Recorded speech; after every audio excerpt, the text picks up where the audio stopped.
ఎదురు చూస్తున్నాను.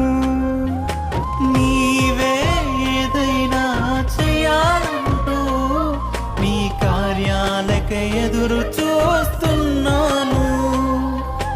తప్పక చేస్తావని నిన్ను నమ్మి, తప్పక చేస్తావని నిన్ను నమ్మి నీ కరముపై దృష్టి ఉంచినానయ్యా.